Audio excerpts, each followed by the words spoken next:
This question of, should you want to be a vampire? I think is an interesting one. And no matter, and there's a lot of different forms vampirism takes, but the appeal of immortality, but also the loss of your human life, which, like Edward points out, like your relationship to your parents, like your normal human life experiences are going to be gone now and replaced. How do you feel about it, man? Yeah, would you do it? Let's bring back our segment. Would you do it? Absolutely. It's been a little while since we've brought that up.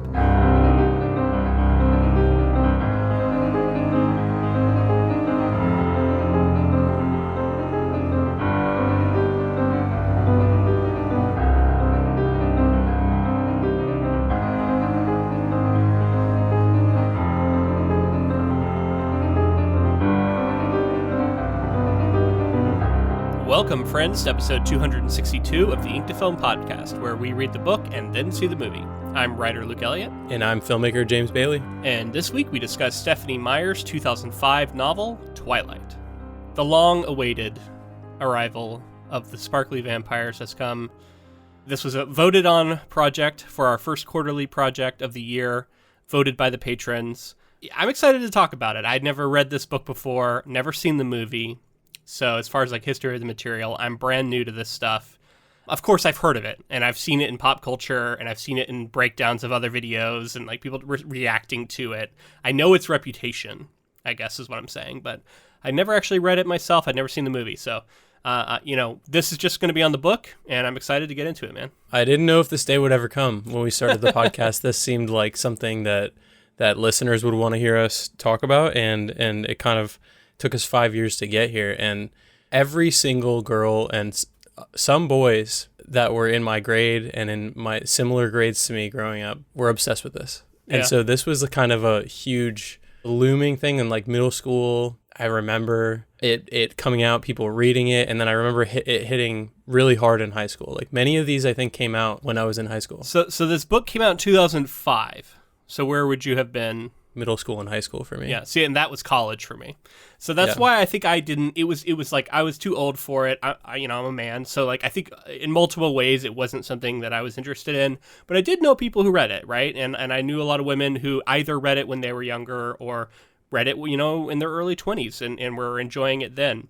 And one of the things I wanted to do was make sure we represented that side of things. So I did reach out to our Discord, and I got some of our women listeners to give me some feedback about their experience reading the book and how they felt about it. So at some point I will read some of those responses. But before I get into that, I just want to ask you what your general thoughts were. How did you feel about this book? Because you'd seen the movie, right? But not the book? Yeah, so I've seen the movie, and, I think it'll be cool to have that representation because obviously this is something that was like, it was really easy to bounce off of if you're a guy, especially in this time period, and say like, that's not for me necessarily. Wasn't really willing to engage with it. I liked the fact that it's like a genre romance kind of in ways. You've got like your supernatural element baked into it, and that was something that I liked. But reading it this time, I was struck by how, and you got to remember where I was when this movie came out too, because like all the girls that I knew that I was interested in talking to were all infatuated with this. So I was looking to this and saying like, why is that? Right. So you wanted to be Edward Cullen is what you're saying. I don't know. And to be perfectly honest, I always feel like I align more with the werewolf people. So there's like Jacob, right? Although we don't get a lot of that in this first book, but yeah, there's a little bit of it. I go back and forth on it. Not that I feel like I'm on either team, but that's another thing we'll have to talk about when we get to the movies is how massive that phenomenon was. Although I assume that doesn't happen much until the second movie or something, because it really wasn't a big thing in this book either. No, it doesn't seem to be. But in reading it, I guess I just a couple of quick reactions. I think that it's catered to a very specific age demo. I think it's definitely geared towards young girls, which I think is awesome, and I think it's cool to have that kind of representation, and it is this like wish fulfillment kind of story. Absolutely. And we talk about it all the time with wish fulfillment stories that we love growing up that are more male centric, so it's cool to have that here, especially for something genre-y that we tend to like. So I commend it for being that, but also reading this book, there were times that it felt really juvenile. There were times that the prose was kind of striking me that way, and there's one moment, I don't want to pick on the prose necessarily too much, because look at what it did. Look what this story went on to do with the plot and what how big of a phenomenon it was. But I've never read a story about vampires that was more interested in talking about vehicles. Oh, interesting. There's so many moments that are talking about his Volvo, this BMW, my truck, and this converter thing that Jacob needs, and this thing with, and I was like, I don't understand the fascination with talking about cars in this book. And it felt like every other scene there was something where they were in the car, they were jumping in the car, the Jeep with the big wheels, and there are a lot of car scenes, you're right, and talking about cars. And I'm like, what does this have to do with vampires? Totally, man. Wow, there's a lot. I mean, a lot of there to react to. A lot of thoughts I have are similar, but yeah, I mean, like, I'm the writer on the podcast, and when we say writer and filmmaker, and like my degree, both my bachelor's degree and my graduate degree are both in writing. This book breaks almost every like beginner rule you get for prose. Now, I won't say it breaks storytelling rules necessarily. Most of them are followed. I think the plot of the book, while being kind of sparse early on and focusing mostly just on the developing romance, I think it's the storytelling is there, and I think it's compelling. Every take about Twilight feels like it's been done, and there's nothing new I'm going to be bringing to the conversation by talking about the prose. Everybody, that's the number one critique when you read about it. It's poorly written. And what does that mean? So it's full of adjectives and adverbs, and I don't like criticizing stuff for adjectives, especially because lots of things are filled with those, but like it's the way you use them. It's the dialogue tags. It's just like basic rules about showing and telling. There's so much telling in this book. Like emotions, they're just told to us repeatedly, how Bella's feeling, how, Edward is appearing to feel to her. It's just so on the nose. This book is very earnest. It's very straightforward. You don't get a sense that the author is in any way misleading you. It's like she's just being transparent and being like, this is a angsty teenage girl who's having all these feelings. They're overwhelming, and I'm just going to repeatedly talk about feelings. Yeah. But like when we're talking about bad writing, it's like, yeah, this stuff bothers me, and it bothers a lot of people. It's like, how many times do we have to hear about Edward Cullen's crooked smile, and how he smiles crookedly, and then he has a crooked smile, and then his eyes. How many times do we talk about his fucking eyes? He has piercing eyes, he has wide eyes, penetrating eyes. His eyes are wide, and then they're narrow, and then his eyes are suddenly fierce, and there's just so much of eye writing. And then like the dialogue tags are just wrong. Like that's not even how she uses dialogue tags that are not even dialogue tags. So examples I have is, no, he grinned. So she's saying he grinned as a dialogue tag. That is not a speech. That is a physical. You know what I mean? I understand why someone would write that, because I kind of get it, but it doesn't. Yeah, it doesn't make a lot of sense. Pretty good. I smiled. Like stuff like that. Like, yeah. Well, I don't want to. So we've talked about prose. Yeah. Let's move on. We'll put it in a box. Move on. And the reason I bring all that up is it did bother me, and I listened to the audiobook, and I think that was sort of essential to my ability to let it go after a bit and just kind of let the story happen and not worry about it.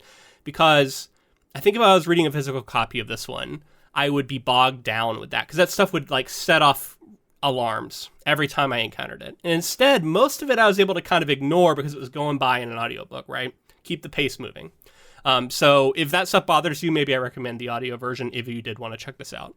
All that being said about the prose, the resulting reading is still very accessible. It's almost transparent. It's like it doesn't get in the way, other than for me because it's setting off alarms. But like I think for most readers, there's nothing about this that's really upsetting you, and you're able to just like connect directly with Bella and not think about sentences at all and not think about that stuff. And also think about the demo that I talked about. Exactly. And that works perfectly for young readers. And so like I don't know that the prose here is much worse than something like Ready Player One. which is a book that we both had a good time with. Wish fulfillment to the max. And I think Ready Player One is a really good comparison book because it's absolutely wish fulfillment. And it's just like, what if pop culture was like a way to like positively affect the world and like save people, and it actually mattered and you could be a hero, all based in your pop culture knowledge. And this is just wish fulfillment about like dating the sexiest, like most mysterious dude in school who like doesn't seem to like anyone else, and like he comes and saves you and he gives you a magical life, and it's just exciting and it's being swept off your feet, and it's kind of this like elemental romance that harkens back to a lot of other romances that have worked throughout time. And there's just something that is exciting about that and appeals to many, many people. And I'm not going to hold that against anybody. You know what I mean? Like, I totally get that kind of reading, and I like those reading experiences myself when it aligns with the kind of stuff that, like, I'm interested in. Totally, yeah, and I agree with that wholeheartedly. Now that we've talked about those certain things that sort of, like you said, are setting off alarms or red flags for us. And it's funny because, like, most people don't care about that. Like, I mean, not most people. I shouldn't say most people, but definitely, like, most people in this target demo probably don't care about it. It only matters if you're not like already predisposed to like whatever the general story is. And that's one thing that I think the story, once the world has been set up, I actually think some of the vampire stuff is really fun. I actually think like now remember I was watching this for the first time, and then I hadn't read it. So that's my frame of reference. Trying to figure out how much of a cheat code Edward Cullen is as a romantic interest for a young girl, because he's 100 years old, so he's incredibly nuanced and incredibly like he's got like a background in being smooth and being a cultured person and understanding, like having a good frame of reference. But then that also leads to the weirdness of he's 100 years old and she's 17, and how that just always inherently is a weird thing with vampire stories. Absolutely. Well, and especially when a protagonist is young. Yeah, and that's why I couldn't relate to a character like Edward. Earlier, you're like, oh, so you wanted to be like Edward because that's what the girls were looking at, but it's impossible. It's to be a 17-year-old boy, and that's what we see in this story repeatedly. Jacob and some of the other guys that are interested in her can't compete with somebody who's that sophisticated and at that point in their life. So interesting how that develops in the story. And I like a lot of the vampire stuff. I think the sparkling is the biggest thing that people point to, and it kind of gets a bad rap, but it's just easy to shit on. Like, I don't know. So like within the context of this story, it's fine. Now, if you were to like transplant it into like a Stephen King novel, yeah, it wouldn't work. You know what I mean? Like that's not what this is. This isn't even Anne Rice, who is obviously, like the other massively famous vampire fiction author. And the writing is not even similar. I think Anne Rice, as far as like we're talking about style of writing, is, really good at this stuff. Like her prose is really rich. Some people find it kind of purple and over the top. So I bet you Stephenie Meyer is a fan of Anne Rice. Probably. I don't know, because we'll get into Stephenie Meyer. She's an interesting person. We talked about the writing, and I'm curious like how young she was when she wrote this, and there's so much that I want to know. But I want to talk about one more thing that I like and I want to talk about is I think this book does do an effective job of showing like how fraught young love can be, and how like everything really can feel like it's the end of the world, and everything really does feel like this, and the heightened emotions and angst, just frustration, and everything's so big. Yeah, stuff with your parents and like how dramatic everything needs to be in it. Often it's your first time experiencing everything you're experiencing at this moment in your life. It's your first time. It's your first love. It's your first time being at this stage of your life, and then this moment in school, which only comes once, right? Like being a senior in high school or junior in high school, however old she is. I think she goes to prom, so probably senior. Like that is a once thing you get to do one time. It's a very powerful moment that everybody sort of remembers what they were like at that age. It's totally aligned with that moment in life, and I think the writing does a great job at evoking that. We often are just bundles of melodramatic emotion when we're that age. I know I absolutely was melodramatic when I was that age. Yeah. This story does a good job of capturing that, and then that's what people are responding to. And I, she did a good job with building a world that played up those elements. and then was interesting enough to lead us down this path where she's getting protected by a group of vampires at the end. Like, that's really fun and cool. Like that's just like, it's an interesting premise to have them all trying to protect her, where typically vampires are like preying on people. And, you know, I think that's fun. And I like where it leaves the story with her. Almost, you think she's going to become a vampire at the end of the story, at least I did first time I saw it, because it's the perfect moment for her. She might die. But yeah, I mean, I guess I won't spoil the ending, but you don't really know what's going to happen. Yeah, I think spoilers are fair at this point. It's such a massive property. I'm one of the only people alive who probably hasn't seen it, so I think most people are fine with it. We will move through it chronologically in greater detail. I do have a lot of thoughts about the way horror tropes are being used and how they, you know, because we're both horror fans. Like, we like a lot of adult dark horror, and to see a lot of these tropes, you know, for lack of a better term, defanged and brought into a romance novel and made accessible and made not that scary, that makes a lot of horror fans really upset. And you'll find so much vitriol about this kind of stuff. And, like, I feel like there was this big movement to, like, make vampires scary again after this, because people got so mad that they were these heartthrobs who had no real danger to them and all this stuff, right? I can remember a period of time where it was like vampires and zombies were hitting at the same time, and like people got really soured on vampires and zombies, and I was like, but there's so much greatness out there with those two genres, and people just got jaded on it. And then I think we've seen a reclaiming of that horror space with those specific types of creatures.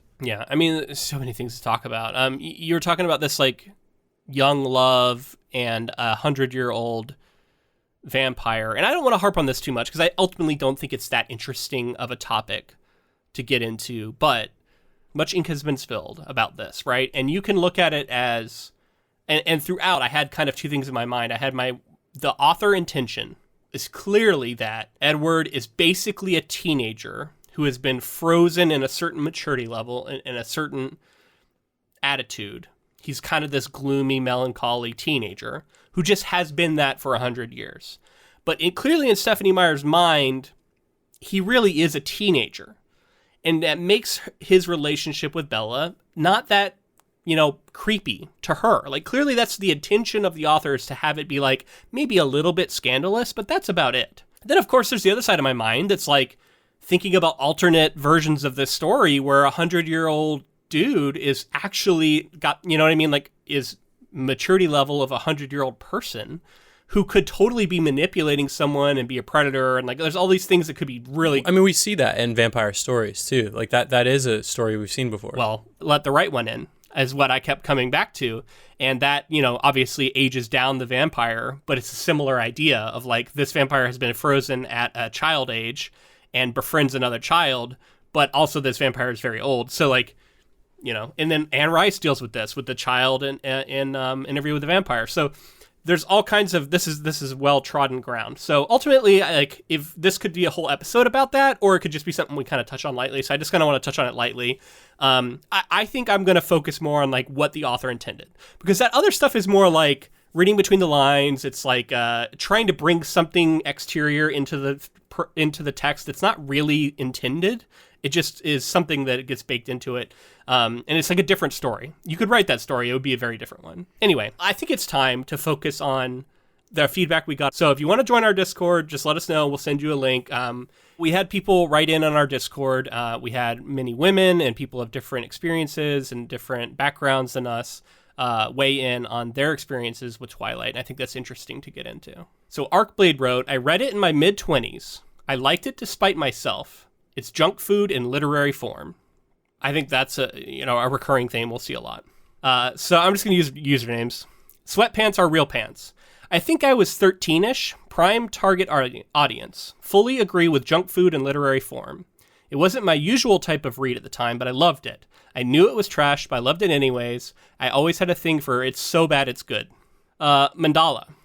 I read it when I was in my early 20s when it came out. I had 2 kids and I was really young, so I didn't read that much when I had babies, so I needed a nice escape with brain candy. All the red flags went right over my head, probably because I knew nothing about red flags and missed them myself with my ex-husband, who was my husband at the time. Anyway, I think it worked on the teen to early 20s demo. I also brought my books to my sister, who was living in the Ronald McDonald House with her newborn and who was in care. She was so depressed and distraught, I said, "Here, read these. They're really fun and a good escape." My sister has never been a reader, and she read them and cried and thanked me for giving them to her because she thought they were a good distraction. As bad as they are, they did provide a lot of distraction and comfort to a lot of girls and women. They inspired a lot of people, too, because the author wrote the books as a distraction when she was a mom of young boys. I think it's important to include that discussion instead of incessantly roasting on them. And then Akagi FD wrote, "I was in my early 20s when I read the Twilight books. Junk food in literary form is the perfect description. I couldn't put the books down, even though they weren't really my cup of tea. My friend teaches middle school, and she recommended them to me since all the kids in her school were reading them." So I think all that like kind of sums up that like distraction, it's fun. It's not something you need to think about a lot. You turn your brain off, just lose yourself to it. Yeah, I would say too that I think a lot of people that follow our podcast happen to be and tend to be big readers as well. And because I can remember people who didn't think of it as brain candy, especially in when I was like a teenager. And it was the best book that they'd ever read at the time. And so like and I think the popularity of something like this, like whether people see it as brain candy and share it around, whether it is brain candy or whatever it is, it can take on a bigger meaning when it reaches it's like a Harry Potter or something like that Absolutely. Reaches audiences that otherwise don't read. It's an important sort of story. And I think that's something else that's cool to hear.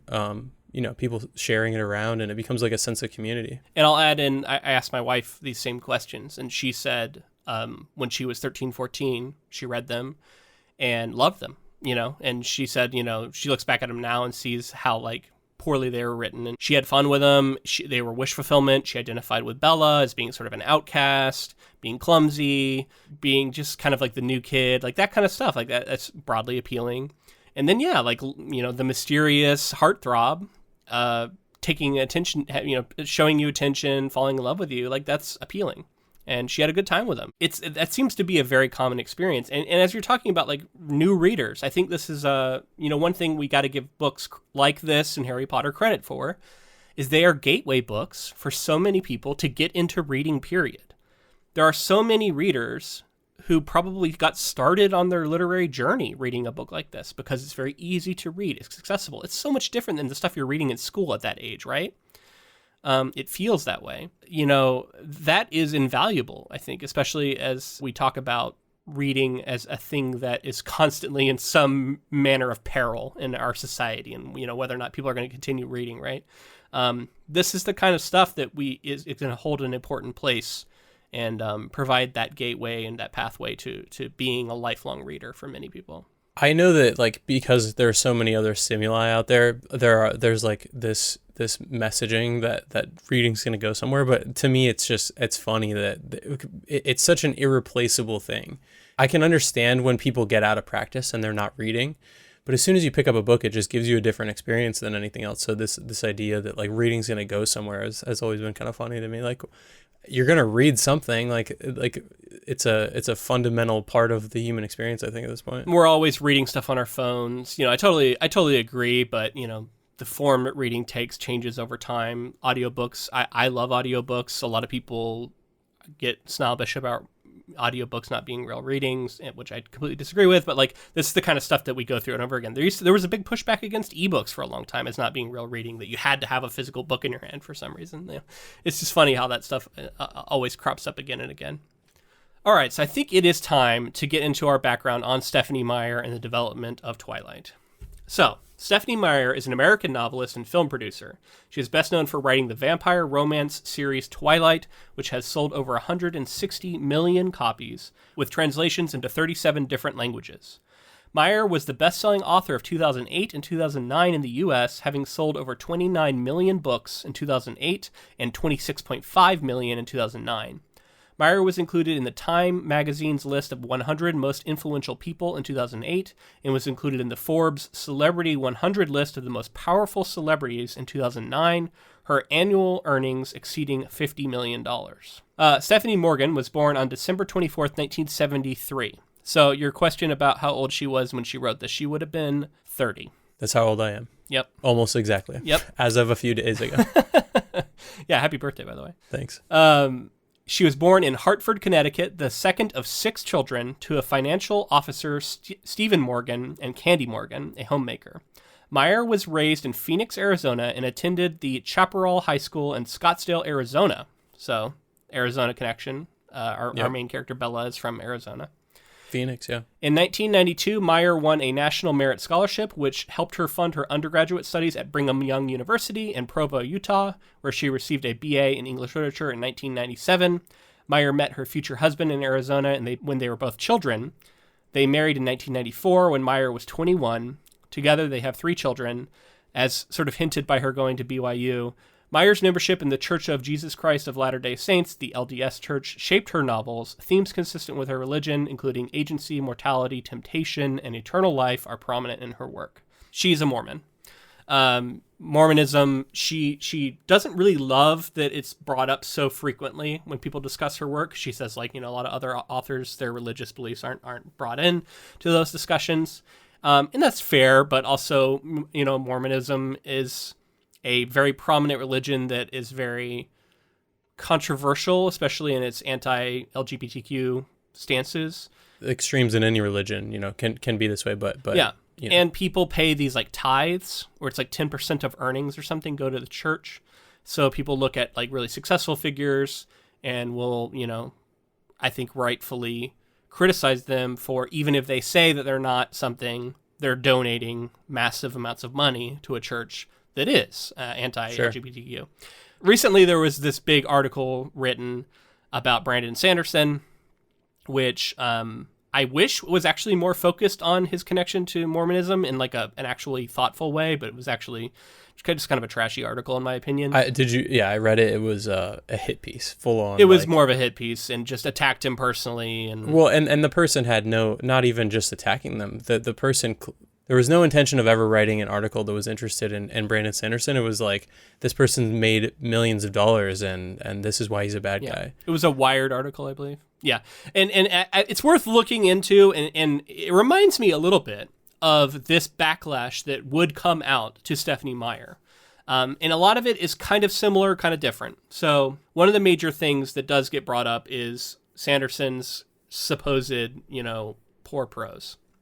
Now, I think that's a little bit unfair. I don't think he has the greatest prose, but I don't think it's awful. I mean, let's just, I guess if we were going to seat this, he comes out and admits that he writes prose that is more approachable purposely. To talk about him and his Mormonism too, like when this article came out, I read it and then I was like, let me look more into this person and see, because I wasn't aware of the fact that he's said anti-LGBTQ plus things in the past. I didn't know that he had that. He did in the past, but then he did walk it back and say he no longer believes that. He's publicly come out and spoken out against it, and his connection to the Mormon church has basically been he wants to create what he sees as a better future for Mormonism from within the church, which, that's great, but at the same time, it's kind of, in the same way of what you're probably going to get to with Stephenie Meyer, it's tough to be associated with something that's got that much going, against certain types of people. Yeah. I mean, so a lot of the pushback against her, I think, is partly from this, but I think it's also, she becomes a very easy target. There is definitely sort of a chastity to these books, right? Like, there's no sex scene in this book. A lot of the yearnings and feelings are only like borderline sexual, right? Like it's just like people are attractive and alluring and good looking, but maybe we hear about his like abs or something at one point, but there's just not a lot of like actual sexualized language at all, right? I think there's just kissing, right? It's just kitching and touching. Not much touching. I mean, honestly, it's like it's stroking chins, brushing the face. It's very vanilla, and I think a lot of that, when you look at it through the lens of her being Mormon, I think that makes a lot of sense. But it makes her an easy target, I think, for a lot of people to sneer at. And the connection to teenage girls is also something that I think is worth analyzing, in the sense that like things that teenage girls like in our society are often looked down upon. And I won't claim to be, above this. When I was young and, around teenage years and stuff, like I absolutely hated boy bands and I hated all the stuff that was on TRL. And Lindsay Ellis put out this great video where she's apologizing to Stephenie Meyer because she talks about how in the past she joined this like hate group, not hate group in that sense, but like people who were haters is what I should be saying. And she like dogpiled on Stephenie Meyer, talking about how she was terrible and like shitting on the work. And like, she kind of came out and was like, I wasn't really fair and it's kind of fine. Like, and I think I want to like use that and say like, just because it's for girls and it's an easy target, doesn't make it fair. And when you take that and you combine it with obviously a very conservative religious upbringing and a traditional values and traditional gender roles are basically on display here, it's very easy to criticize and lose track of the stuff we were talking about before, how escapist it was and how much people really like lost themselves and had a good time with it, even if they don't agree with all that other stuff. Yeah, I mean, I see people grappling with Stephenie Meyer's work probably in the same way that people are currently with Sanderson. I think, Sanderson's clearly one of the most successful authors currently working, and the only hang-up people really have is his prose and the fact that he's Mormon. And outside of that, it's interesting to think of anything becoming popular enough to where it's just popular to hate it. Yes, definitely. And that absolutely applies here. Yeah, that definitely happened with this.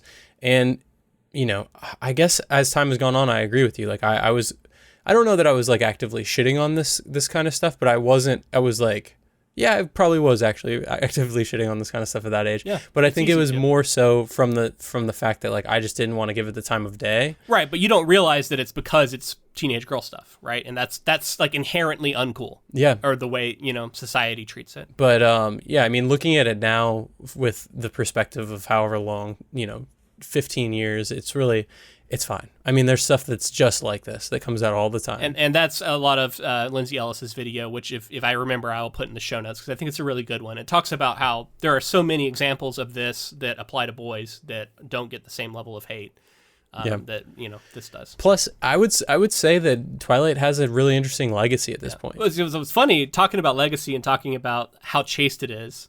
This opened the door for this fan fiction, 50 Shades of Grey, which was started out as Twilight fan fiction. Yeah, I've heard that. That explored a very raunchy version of this relationship where there's lots of sex before marriage and BDSM and all this stuff, and how it's almost like it was a pent-up desire in the fan base to where when this came out and became, I think it was like an open secret that that's what it was, everybody wanted it. And partly it's, I think, because of the success of Twilight.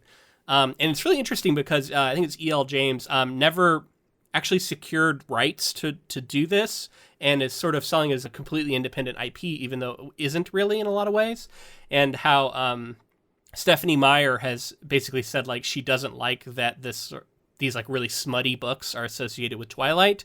But she's also like been pretty cool about it, just kind of saying like it's okay that it exists, it doesn't hurt the existence of Twilight, and not really gotten that upset about it when she could have, I think, rightfully gotten, tried to sue her or something like that. It could have been a whole big thing. Honestly, what's wild is that I don't know a lot about 50 Shades of Grey other than that it's like this like really smutty sort of sex book. How is it connected? Like just the power dynamic? I think she took the characters of Bella and Edward and changed it into a business owner who's a billionaire, and that's where his power comes from instead of being a vampire, I guess. I haven't read it or seen it. I'm just assuming things. And at some point in the process, it got stripped away of all the Twilight references, but I think people who are in the know are like, these are the same characters in a sense, and they're written in the same way, which doesn't seem like it'd be that hard to do considering like everything we've talked about with the sort of simplicity of these characters in the prose. We also have I've seen more of the Twilight films. We've only read this first book here.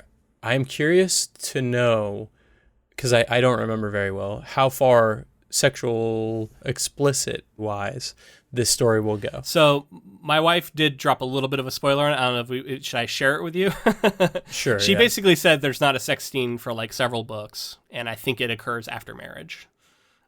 that I'm reading. So that's between like the less lines. taboo then? It's like more Well, safe of course, sex? yeah, it's very traditional. But is it graphic? So it's withheld for multiple books though. So and no, it's not graphic. I'm sure it's not graphic, yeah. Probably very fade to black kind of deal. I don't know. I don't know a lot of the details. But okay, let me get into the development of this book, because I think there is also some interesting stuff here.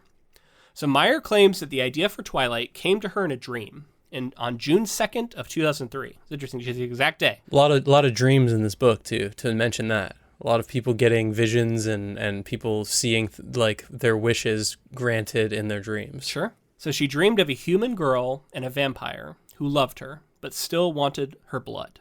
Inspired by her dream, Meyer wrote the draft of what is now chapter 13 of the book. The first drafts were titled Forks instead of Twilight, and the publisher requested a title change. I think that's pretty funny. So the name of this book was Forks until the publisher got their hands on it and requested a title change. Can you imagine if this book was called Forks? It's pretty evocative. Makes me think of dinner, so. Yeah.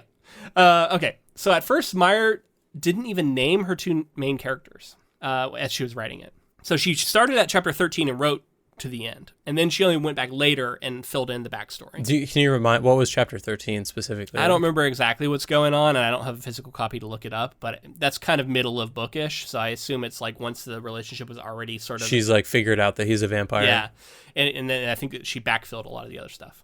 At first, Meyer didn't name her two main characters. She chose Edward, influenced by Edward Rochester from Charlotte Bronte's Jane Eyre, and Edward Ferrars from Jane Austen's Sense and Sensibility. She named the female lead Isabella, thinking she would have chosen it for a daughter. Rosalie and Jasper were originally named Carol and Ronald. So I also read a lot about how Pride and Prejudice was a big inspiration for this book, and how a lot of these like classic Jane Austen style novels would and like even Shakespeare would affect the future books. Like I think Romeo and Juliet was like a big inspiration for book 2 or something, and then like Wuthering Heights is one of them, and cool. So a lot of like this era, which is funny because her writing is really kind of nothing like that, but the love story, romance dynamics are very classical. It's very like a suitor, and it's very chaste, again, in the same way that those books are. Yeah.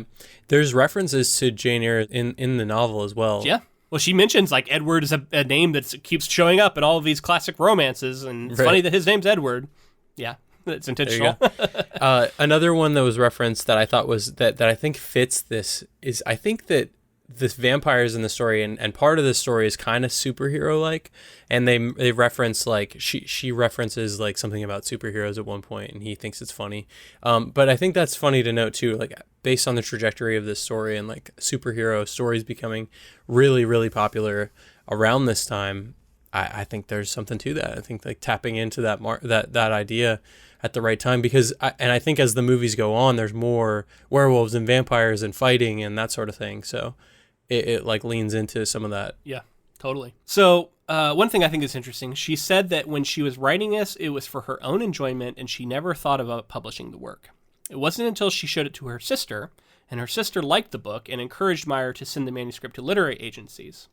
She wrote 15 letters and send out to literary agents. 5 went unanswered, 9 brought rejections, and the last was a positive response from Jody Reamer of Writer's House. Meyer had merely sent out letters to literary agents inquiring if they would be interested in a 130,000 word manuscript about teenage vampires. That's what that says. I'm sure. Well, what does that look like? What does the query letter look like? Yeah. Does it not include any plot synopsis? Like, I can't believe that this actually went through with anybody, because different age, right? Different time period. Different time period. It says luck helped. An inexperienced assistant at Writer's House responded to her inquiry, not knowing that young adult books are expected to be about 40,000 to 60,000 words in length. So yeah, this book is much longer than it should be for a debut YA novel. And apparently it was like an assistant who didn't know that. It was the only reason that it kind of made it through. Due to that error, Reamer eventually read Meyer's manuscript and signed her up as a client. Eventually, 8 publishers competed for the rights to publish Twilight in a 2003 auction. 8 publishers? That's a dream, right? Yeah, it's great. I mean, auctions are good because they drive up the price. That seems like a lot. That's abnormal, I would think. I mean, I don't know. 8? It's definitely a lot For a debut. Abnormal. I mean, like abnormal for a big successful novel. I don't know, but like abnormal for your average writer, sure, definitely. So Little Brown and Company originally bid $300,000, but Meyer's agent asked for $1 million. The publishers finally settled on $750,000 for 3 books. That's a lot of money, but it's actually kind of peanuts compared to what this book would go on to sell. If you think about it, like the series, like, I mean, she got plenty more money because you get royalties. She must have had a back end deal. Plus, she wrote a 4th one. That's an advance against royalties. So you get a $750,000 advance, but then once you've earned that out, called earning out your advance, you will then start to earn royalties. So she made plenty of more money on royalties and licensing and all kinds of stuff beyond just that. But that's just for the books. It's still like a great deal. And that was just 3 books, right? So you would think the 4th book probably was a huge separate deal. Massive deal, probably negotiated for a lot more. Absolutely. And she also has other books. Like she's written other books in this series, which we can talk about some. Oh, really? Yeah. So she actually recently released a gender swapped version of this, which it's like a retelling of Twilight, where Edward is a woman and Bella is a man, essentially. Oh, wow. Yeah. So it's a 100-year-old woman vampire and a 17-year-old boy. Yep. That's interesting. Yep. I can't remember the name of it. Something Sun, I think. I've lost it now in my notes. But I actually feel like I'd be interested in Is it like like beat for beat, or are we talking? I think it came out in 2020. I don't know much about it. She's also written she wrote a bunch of side stories that then got later released as a book, and she wrote the point of view of Edward and the events of Twilight got released as a book, I think. So it's just written from his point of view, I think, but it's the same story. I don't know. Or maybe it just coincides with like the entire trilogy or quadrology, whatever, the 4 books. Anyway, she's definitely like revisited this IP a lot. But again, she's also, the author of some other successful series like we talked about. So it's not just Twilight, but Twilight's her big one. So I talk a little bit about the general reception of this. Is also interesting, I think, briefly, and then there's some interesting names pop up in here that we can react to. So, despite Meyer's success, her novels have been highly criticized. The New York Times called the premise of Twilight, quote, attractive and compelling. However, the review continues, the book suffers at times from over-earnest, amateurish writing, indicating that Meyer relied too much on telling rather than showing, and that there were excessive references to Edward's attractiveness and Bella's swooning. An article in The Guardian criticized Bella's character, calling her, quote, a clumsy, selfish nincompoop with the charisma of a boiled potato, and criticized Edward's portrayal as the perfect little gentleman who constantly counters Bella's sexual advances. This is the kind of stuff where I can't read that kind of criticism. Like, I'll take criticism from people that I respect their opinions, but like just random criticism. Well, I mean, I'm sure this is a critic, I'm sure, but like, and that's their job. So like I think it's safe. I think it's fair. You mean like for your own work or just in general? For my own work, I think. Yeah. In general, I think it's obviously there's a reason. It would be brutal to read that for your own work for sure. Exactly. Yeah. There's a reason why critique exists in the art space, and I think it is healthy. But Jesus fuck, if somebody wrote that about myself, I'd be devastated, man. Yeah, but I mean, like I think there is a natural ecosystem where critics can be as harsh as they want to be, and they should be allowed to be. But I don't know, man. So people pile on, obviously, and you see people go to the extreme for the sake of being extreme sometimes. And I think you got to stand by your words if you're going to write something like that. Yeah. Okay, so moving on. We got novelist Orson Scott Card, who wrote Ender's Game, who is also Mormon, I believe. He says, Stephenie Meyer writes with a luminous clarity, never standing between the reader and the dream they share. She's the real thing. So very complimentary, talking about how there's that she doesn't get in the way of it, which is good. In an interview with Newsweek, Jodi Picoult said, Stephenie Meyer has gotten people hooked on books, and that's good for all of us. So I was talking about before. Comparing Meyer to J.K. Rowling, Stephen King stated, the real difference is that Jo Rowling is a terrific writer, and Stephenie Meyer can't write worth a darn. She's not very good. King went on to assert that Meyer's books appealed to readers because, quote, she's opening up kind of a safe joining of love and sex in those books. So not very complimentary from Stephen King, favorite of the podcast. Not complimentary, but if it like comes down to it, like I do get where he's coming from. I think it's like to say that J.K. Rowling is like leagues ahead is interesting too, because I don't know that those are necessarily like incredibly written books, but I think I don't know. I think that walking into this project, I think I thought of Twilight in the same sense that Stephen King is talking about it here, and then maybe walk away with more appreciation having read the novel so far. Yeah, I think that's fair. So the Quileute, Native Americans who are their traditions and stuff are used in this book. I assume throughout the series. And I do think that's a cool addition. I don't know if they're probably native to that area, to the Pacific Northwest. They're a real tribe in that area. I think that's cool. Is it problematic? Like, do you feel like there's something? Well, let me tell you how they feel about it. Yeah. Okay, good. The Quileute do have a tradition that their ancestors transformed from wolves to people, but most of the descriptions of the Quileute in the novel are inaccurate. The Quileute tribe described her use of their traditions in the books and films and subsequent merchandising as cultural theft. So not big fans of this. I was curious about that. Yeah. Well, I think it's just not accurately represented, is from what I understand. Yeah. So that's unfortunate. Poorly done, and appropriation, I think, using someone else's story. A lot of problematic stuff that you could talk about with that. I mean, obviously, this is just a brief quote. I'm sure there's a lot more nuanced thought about it that you could get into. Yeah. At first I was happy with the addition. I was like, oh, cool. Native people. I think this could be really, really fun for the story. And then as it went on, I was like, is this a touchy area? It feels kind of like, not handled perfectly. Well, and it's probably frustrating because this is so popular and so big, it becomes the thing people know about you. And sure. I could see that being very frustrating because it's probably very inaccurate. So they're probably like famous now as the tribe from Twilight, and it's like they probably don't want that. You know what I mean? And like that does come back to like a little bit of part of the problem with this is how successful it was, sort of unexpectedly. Like you can look at that $750,000 advance and say, oh, they knew it was going to be popular. They didn't know it was going to be this popular. No, this is an immensely popular series, and that best-selling author 2 years in a row. Yeah. I mean, and that was around the time of Harry Potter's heyday too, if you think about it. So the stuff is the end of Harry Potter book wise, but the movies were definitely doing well. She's competing with a lot of very difficult ones to win out on. My point is just that like sometimes the success it becomes its own thing, and like it takes on a life of its own. It took this like silly book she wrote for fun, didn't even plan to necessarily publish. Ended up striking gold with it, right? Like it's more popular than her wildest dreams, and then all of a sudden it becomes the like topic of every cultural critical essay of the time, analyzing pop culture and gender and religion, and everything is being put on this piece of writing that she didn't intend to hold up to that level of scrutiny.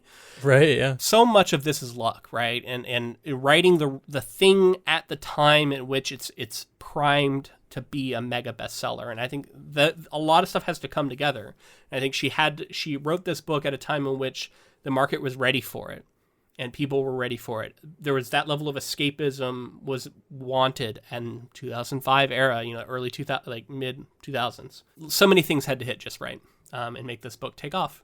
And, you can be mad about it. You can say it's not fair. Books that are better written didn't do as well. I'm sure that's true. Maybe they're more nuanced, have a more interesting look at relationships, got outshined by this. That's all fair, and that's all probably true. But like this did take off, and it did have that level of success. And there are things about it that I think are worth looking at and analyzing why they hit so well and why they appealed to people. I think I'd like to move into our plot synopsis where we can move through the story.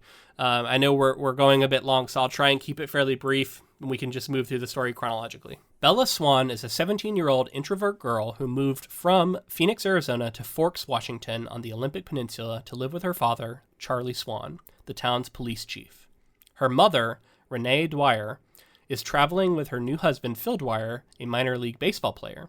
Bella is admitted to Forks High School, where she easily settles in with a group of friends. A somewhat inexperienced and shy girl, Bella is dismayed by several boys competing for her attention. On the first day of her school, Bella sits next to Edward in biology class, but he seems to be utterly repulsed by her, much to her bewilderment.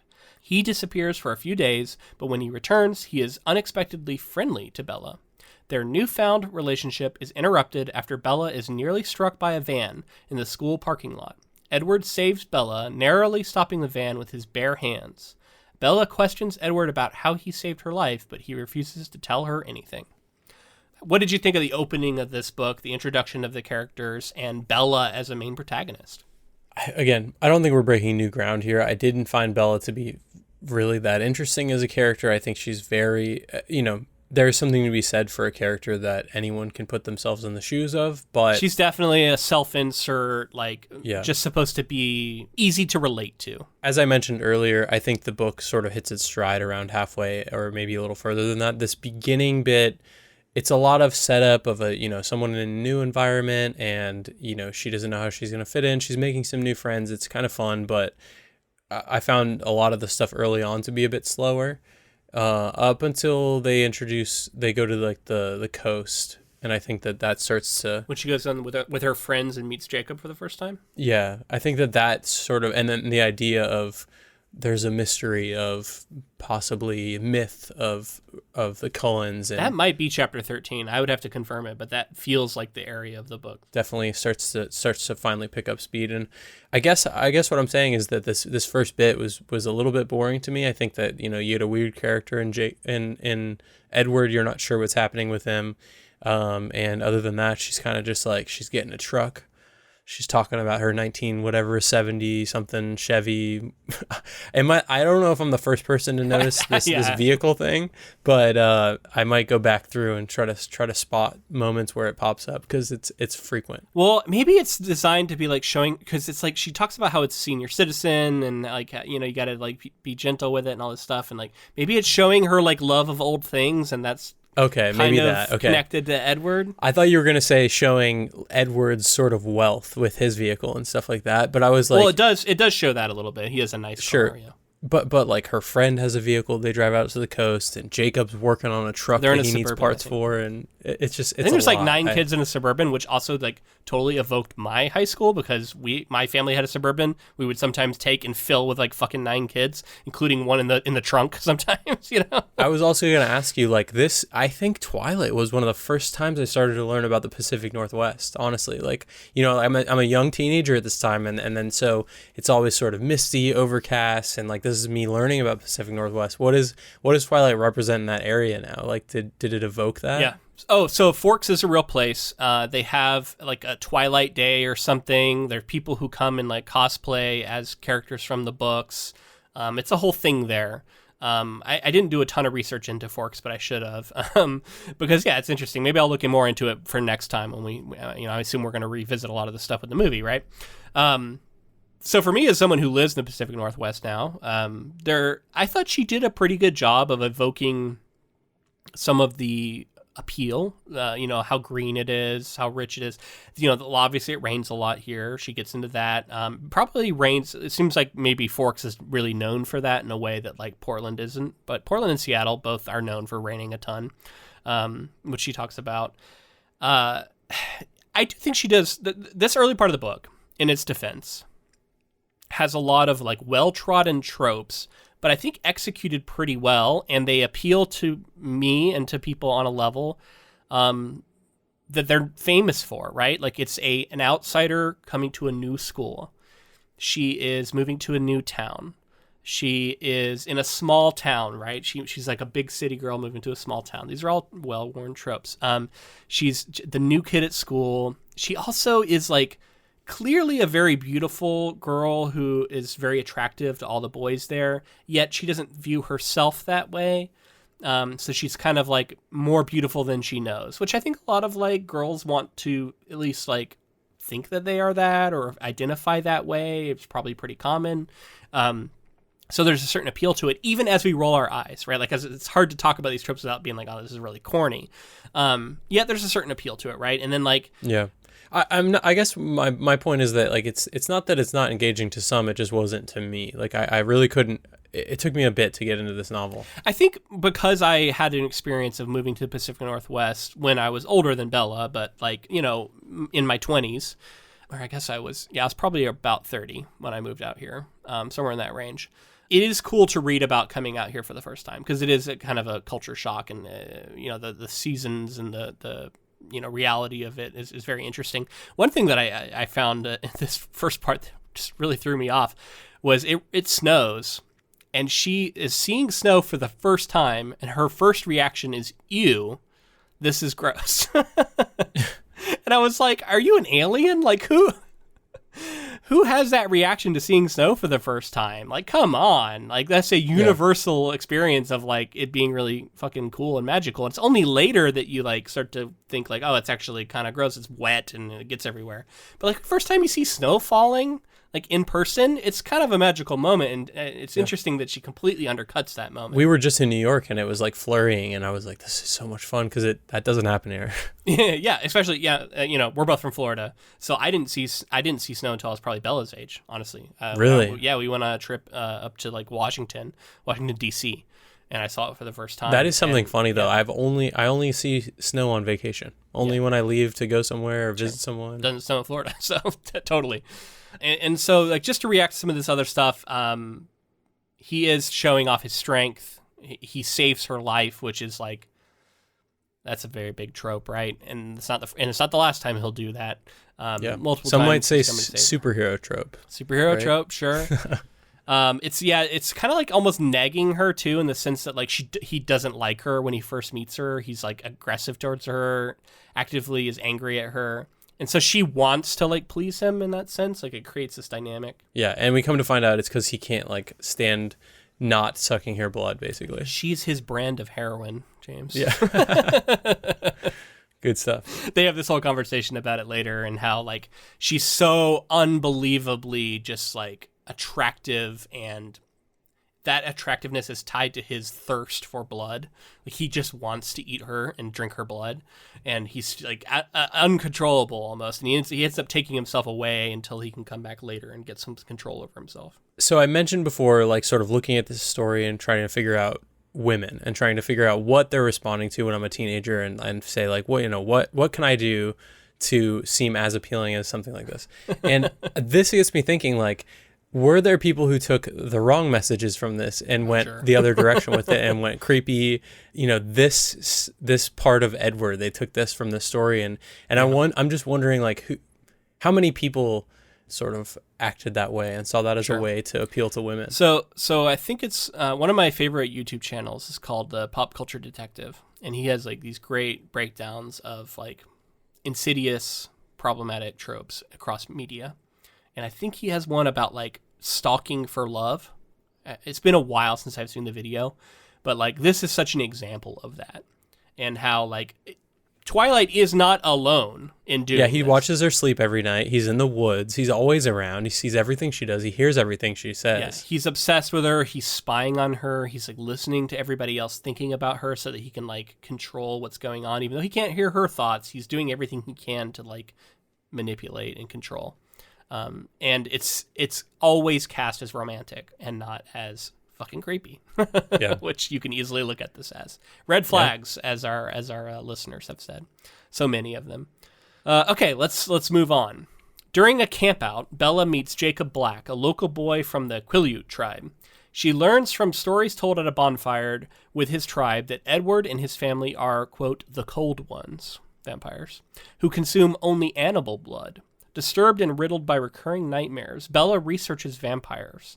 She compares the characteristics of vampires in mythology to the Cullens and becomes convinced that Edward is a vampire.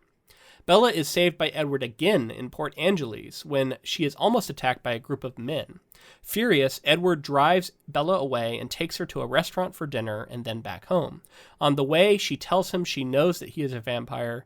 Edward confirms her belief and confesses that Bella's blood is more desirable to him than anyone else's, and he wanted to kill her on the first day of school. He tries to stay away from Bella to avoid hurting her, but over time, Edward and Bella fall in love. The Jacob Black stuff is interesting because when he showed up, I was like, ooh, this is the guy I've heard so much about. Team Jacob, Team Edward, you know, cultural osmosis. I've heard about this. There was on t-shirts and shit. But I feel like his role is actually pretty small in this book, and she flirts with him. He's also like 15, so he's like a lot younger than her when she first meets him, and then he ages up by the end some. But he's, you know, younger than her. All this stuff with the werewolves is mentioned, but, like, this is not a book that gets into the werewolf phenomenon at all. No. So I assume that's a next book thing. Yeah, I think so for sure. I mean, it's funny because I have little things that I remember from different movies going forward, but I don't know what happens where. So, in this book, I think Jacob represents the guy that Bella may have been with, if not for meeting a 100-year-old vampire who... Well, then there's also Mike. Yeah. He's just a regular dude who has no chance. Mike seems like a regular dude who has no chance. And Jacob's this guy who, like, she kind of has the connection through her like, her dad is best friends with him, and they see each other, and they're kind of buddies from that. And then it develops into more than that. She's kind of flirting with him. He's clearly into it. And then, yeah, he's got enough going on for himself that she sees that as attractive, even though she's not willing to admit it yet. And then I think that develops as we go on. But yeah, interesting how little he's kind of in this story. Well, and I think it's surprising to me because a lot of these kind of books and this kind of fiction, this YA romance for teen girls, are famous for their love triangles.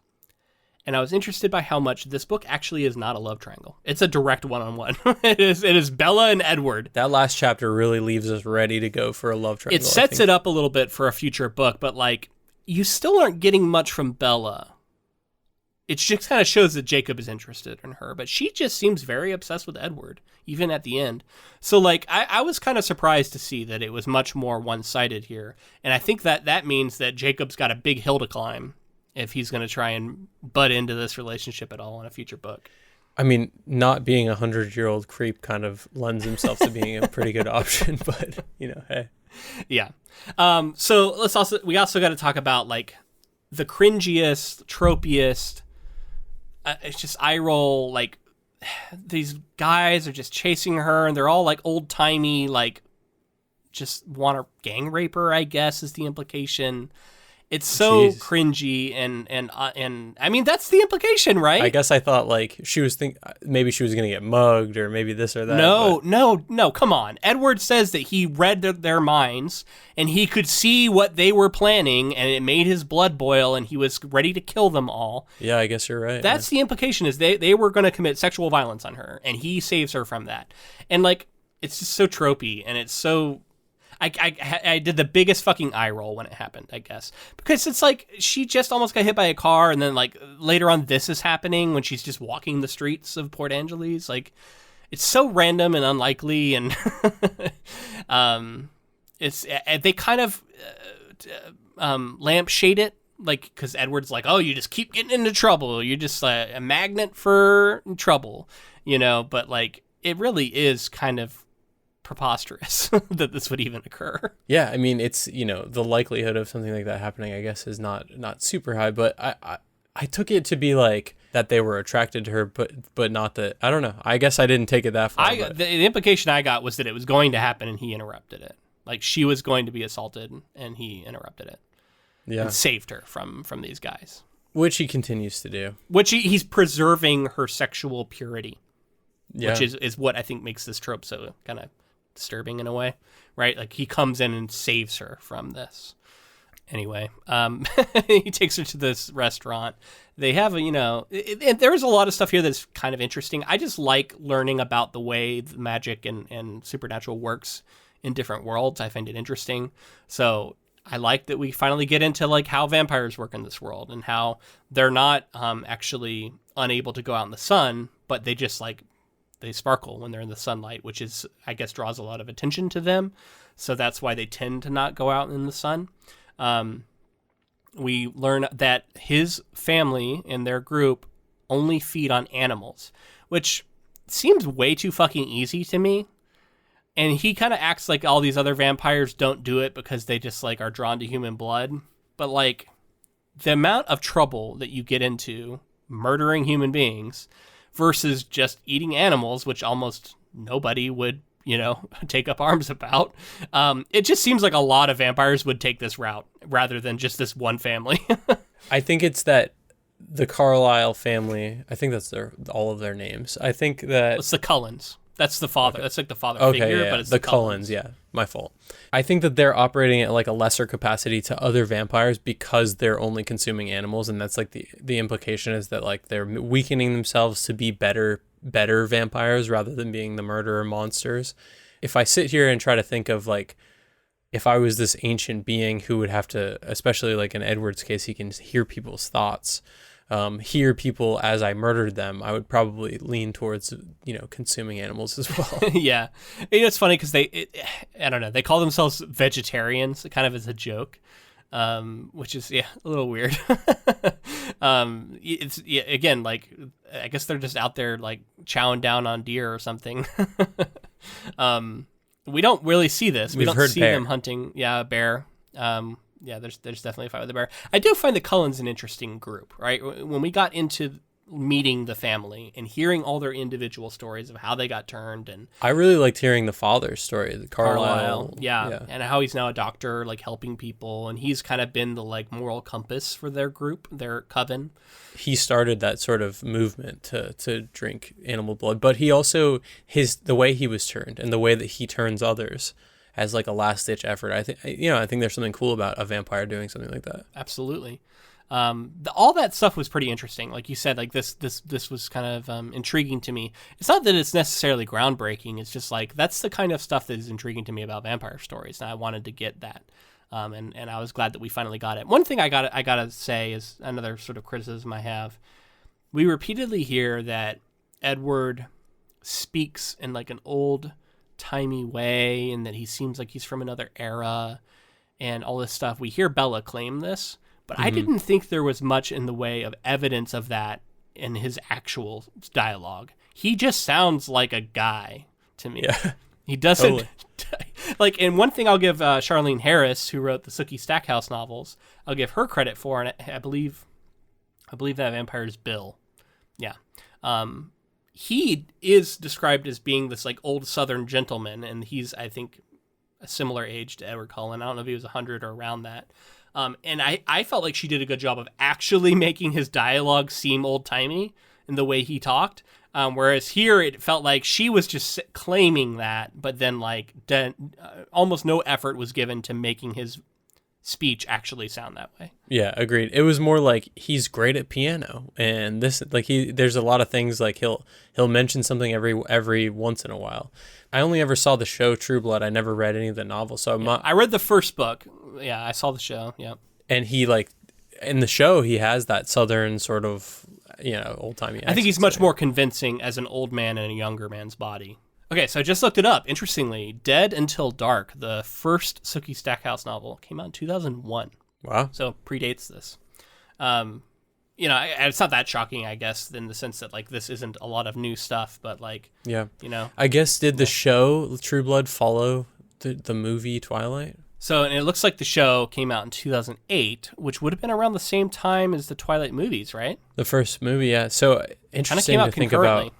They're dealing with similar things. One's more explicit. I don't know if the novels are as explicit as the HBO show for True Blood, but I don't remember, but probably it was on HBO. I actually liked the first season of True Blood quite a bit. I think I watched maybe all of them or some of them. Yeah, I watched the whole show, and I thought they were of various quality. But like that I found more appealing. It was more adult, and I thought there was like a real texture to it that really evoked the South and like Southern Gothic style. It was pretty cool. Yeah, which Anne Rice's novel, and then also that new version of Interview with the Vampire is very, very much leans into that too, which I actually like that a lot about that new show. Yeah. I'm a big fan of that. I remember really liking the book, and I'm enjoying the show. I'm actually going to be on a panel about that at NorwestCon coming up in a couple weeks here. If anybody is listening is in the Pacific Northwest and you're interested in a con, the NorwestCon convention is happening in the first week of April, so very soon. And I'm on a bunch of programming items, including one about Interview with the Vampire. So, come say hi. You're going to make a Twilight reference, right? Maybe. I mean, we're covering it right now, so it might come up. Okay, so let's finish it out. Their relationship is affected when a nomad vampire coven arrives in Forks. James, a tracker vampire, who is intrigued by Cullen's relationship with a human, wants to hunt Bella for sport. Bella and Edward are forced to separate as Bella escapes with Alice and Jasper, Edward's brother and sister, to hide in a hotel in Phoenix. James calls Bella and claims to be holding her mother hostage. Bella sneaks out and hurries to save her mother. When she arrives, she finds that the hostage claim was a ruse. James attacks her, but before he can kill her, she is rescued by Edward and the Cullens, who kill James. However, James has already bitten Bella. Edward prevents Bella from becoming a vampire by sucking the venom out of her wound, and she is treated at a hospital using the story that she fell out of a window as an excuse. After they return to Forks, Edward takes her to school prom, as Edward did not want Bella to miss any normal human experience because of him. Bella says that she wants to become like him, a vampire, but Edward reiterates he is against this. Bella's desire to become a vampire increases throughout the series. Edward continues to refuse to turn her, as he thinks being a vampire is being a monster, and he does not want Bella to suffer the same fate. Okay, so I was convinced they were going to go to this dance that they kept talking about not wanting to go to, and I was kind of surprised when they didn't end up going, and then they do end up going to another dance at the end, so then I was right in my sense of, like, I know that they were going to go to this dance eventually. They already talked about the way that, like, all you got to have is the right person leading, and then you'll be fine on the dance floor. So I knew that scene had to play out at some point, and we do get it at the end here. But let's talk about James, the bad guy who shows up, and of course is the one who, like, in the past turned Alice. That reveal comes, and he's actually the leader of this coven, which I thought was a nice little twist. It seems like it's this other guy, but it's not him. It's actually James. And he just decides, I'm going to fucking hunt her down and kill her. And so then actually the plot all of a sudden shifts into another gear at the end, I thought. Became pretty compelling. And she has to flee, and like her whole life is getting threatened to get thrown into disarray. She has to like be pretty cruel to her father in order to sell her wanting to leave Forks. And she, says the thing that her mother once said to him about life in Forks. And yeah, it was rough. It was actually a pretty emotional moment. I felt that. Yeah. And then James, just the villain, kind of arrives and throws things into chaos here at the end. This is the character I related to most for some reason. For some reason. But I did want to mention, I didn't actually relate to that character, but I did want to mention this fascination with baseball. I was wondering if you saw anything in the background of the... We got to talk about the baseball scene.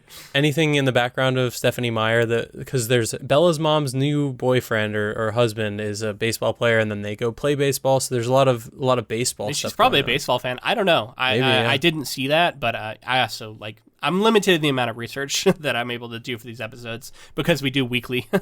Right. Of all the scenes that we have from Twilight, this one sticks in my mind a lot. And the music that plays, it is so funny to me. Oh, so you're saying in the movie.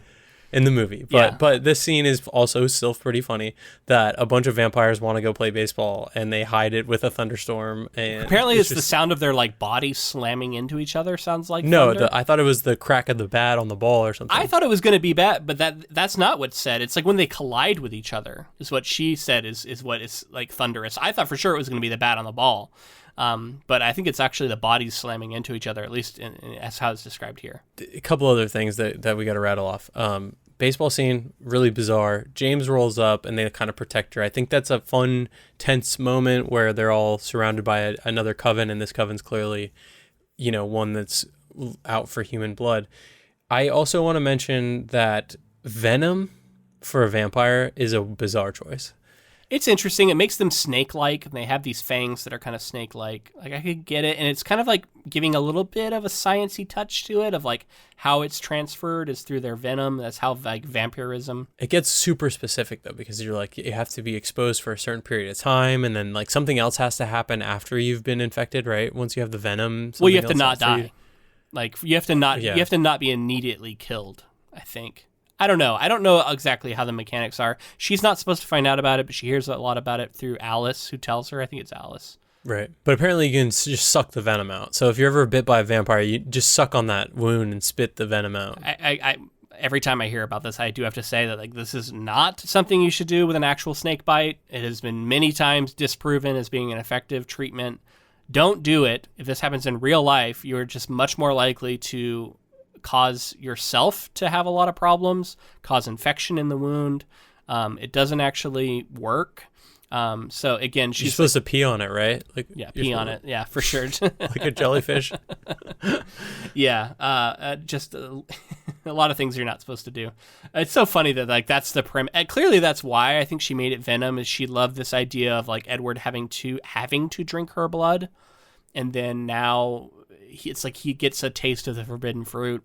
He manages to not kill her, and even though he says like, oh, it would have been so easy for me to kill you. There is some talk about sex at one point, and he says that like he'll destroy her or something. He doesn't think that it could be a thing because he would destroy her if it would happen. He would if he lost control for a second. And I'm sure that that's an appealing, that line is like, whoa. Well, I think that's why people have said like, and one of our patrons actually went on to say this, like, it does seem like Bella and Edward would be into BDSM. I think because of this like power dynamic that's playing out here. No shade on that, sure. And it's just funny that I think there was this built up, pent up desire in the fan base to where like you could see why like a fan fiction of this would be so popular. Yeah. People want a vampire to destroy them, apparently, sexually. I'm sure many do. Yeah. So talking about this, though, like this scene, this baseball scene, it's kind of fun. I do like seeing like supernatural beings participating in like a everyday sport or something, or an everyday activity. That's always kind of fun, right? To see how they are able to do it. And then this other coven shows up, and it's just interesting. Like Emmett is like the more like warlike. Like he wants to fight. He wants to take out this vampire, right? Like he's the big one. He's like really strong, I think. They're gonna take him down, but then he is. I guess he's kind of crafty. But like this is one of my like, I couldn't help but think of like how scary and powerful we've seen vampires be in literature, and how like as villains they can truly be quite incredible and engaging, and how I found James to be so watered down and uninspired of a villain. And he's supposed to be this ancient vampire who's been feeding for like centuries, and yet he's like a dude. He's just a dude. He's just a guy. I don't get any sense of this like ancient predator at all. So that's the thing that like I probably find personally most upsetting about these books, and like, or just like off-putting. Sure, there's the prose problem. Already talked about that. But the bad vampires, the age of the vampires, is not being portrayed. Even Edward, I think she fails to do the thing that is like, I think like a base level. Show me 100-year-old person in a teenager's body, because that's interesting to me. And the only thing that he does is he talks about like his opinion about music has changed over the years. And also, red flag, he didn't like the 70s. He didn't like 70s music? Come on. He didn't like the 60s, and then he said the 70s were worse. And I was like, Jesus, dude. Like, you don't like Bob Dylan, man? There's so much good music in the 70s. Like, so much classic rock came out. George Harrison, like, I also like 80s music, though. So Eric Clapton, Jimi Hendrix. But he also, like, loved 50s music or something, which, like... I know, right? Like, that's not my favorite decade of music, but hey. Anyway, I just think she failed to, like, truly portray what it would be like to have somebody who is 100 years old in the body of a young man, right? And I think that's something that Anne Rice does really well. I think that's something a lot of other authors have done really, really well. And then the villain here, James, could have been so much more powerful. She already introduces this element of you get a certain special superpower that you bring into your vampire life that is like inspired by something that was important to you as a human. Which I actually do like that detail. And it takes different forms. It's cool. She completely loses the chance to show that off in James. He could have had some sort of special power that could have been really terrifying, that could have shown the darker element of that. But she doesn't do that. He's just a guy. It ends pretty abruptly, too. Yeah, their fight is like so quick. And the fight happens off page. Like, she gets knocked out, and she like hears some sounds, and then she wakes up and finds out that they killed James. But it basically occurs off screen. Now, I will say, again, target audience here. The guys reading it, maybe who are really into action movies, want to see a big, exciting fight between Edward and James, but that's withheld, maybe because their target audience aren't as interested. I guess it's less of, that tends to be the case, but also he has abilities and he's strong, and they're all worried about it. If they're checking their bases with Charlie. I agree. I think no matter who you are, you're kind of interested to see a fight between him and Edward, right? It doesn't even have to be a long fight, but it's something that there's a conflict that has to happen. We want to see it. I want to see it. Come on. I assume they show this in the movie in some fashion. I think so, but I also think it's probably similar to this, so we'll see when we get there. I'm curious about the movie now. I will say that's one thing that this book has given me. It's given me curiosity at the movie. I think a lot of, because I hear that I've heard a lot of the reputation of the movies as well. And I think we're going to revisit certain things because it seems like the movies also probably like fail on a lot of filmmaking basics.